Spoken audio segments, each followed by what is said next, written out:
Hallelujah. So the Word of God says, "So tell them, as surely as I live, declares the Lord, I will do to you the very things I heard you say." So God will be attentive of what you are going to declare today. And the Lord said to Moses, "I will do the very thing you have asked, because I am pleased with you and I know you by name." So let's start declaring the goodness of God. Let's start. Ready? 1, 2, go.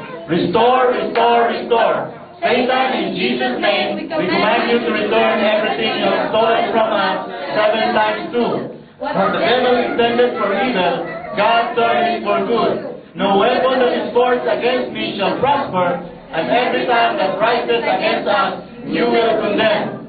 From the fullness of His grace, we have all received one blessing after another. Curse pass over, blessing come in. Me and my household, we will serve the Lord. The blessing of the Lord makes Andrew and his family very rich, and he has no sorrow with it. I am an untouchable and irresistible king. Whatever I do it for the glory of God. Wherever I go, whatever I do, I will be blessed. I am a source and a symbol of blessing. In Jesus' name, Amen. Sino ang kumitido sa recite natin? Amen! Hallelujah. Tayo po yung mga kapunan. Amos chapter 9, verse 13.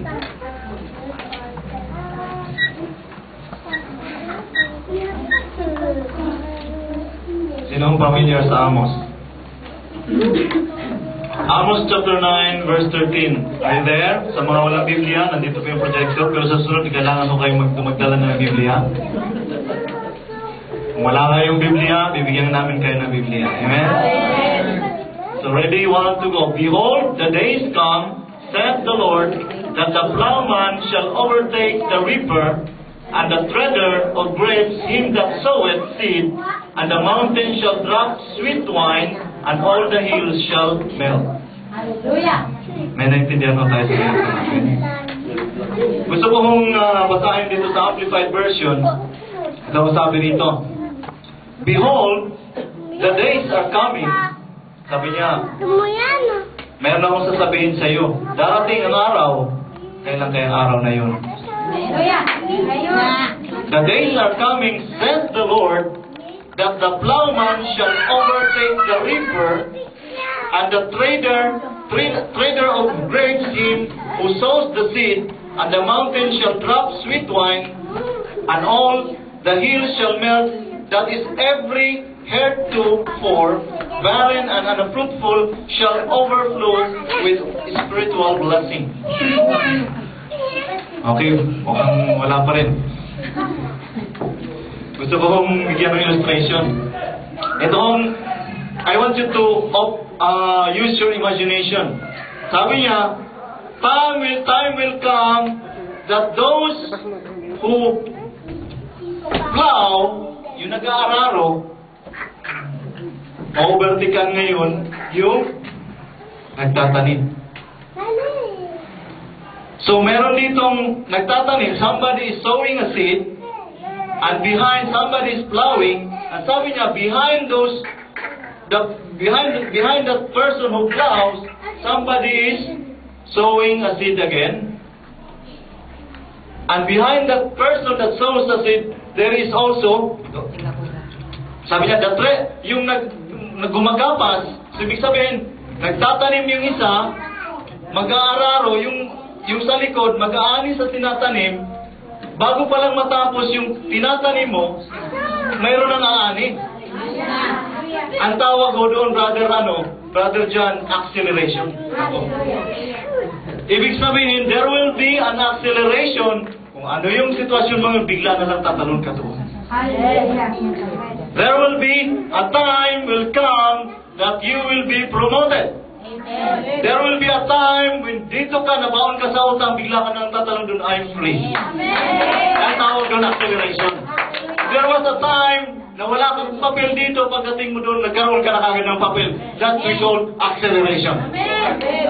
This is the day, the Lord said, the days are coming that there will be an acceleration. Ang message ko ngayong hapon is about it's harvest time. Amen. Ako, Ang mundo, if the world now is telling that we are in crisis, for all the believers, Sister Josie, we are taking the harvest right now. Amen. Amen. Kung ang mundo sinasabi nila taghirap, ang mga Kristiyano umaani ngayon. Amen. I remember nung tumawag ko kami sa Pilipinas nung last Thursday, I spoke to Bishop and Pastor Vic Buenaventura, our overseer. They are extending their regards to all the Ramjet in Paris. Sabi ko ni Pastor Vic at saka ni Bishop Abraham, after our conversation, he said, I have a word for you, Pastor Andrew, and for the congregation. It's harvest time. Ibig sabihin, Brother Orville, yung mga tinanim mong 3 years ago, yung tinanim mo yung 4 years ago, ang yung tinanim mong 5 years ago, it's time for you to harvest right now. Pero mayroon siyang pangako. Kakaiba. Habang nag-harvest ka pa lang, sa likod mo may nagtatanim. Yung nagtatanim sa likod, hindi pa lang natapos magtanim, may nag-harvest na. Ibig sabihin, continuous.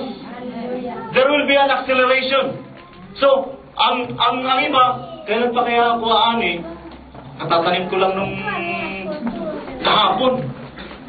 You will be surprised, katatanim mo lang. And the following day, meron ka ng mga harvest. Amen. And we call it acceleration. Kung wala kang trabaho ngayon, magkakaroon ka ng trabahong panibano. Hallelujah. It's time for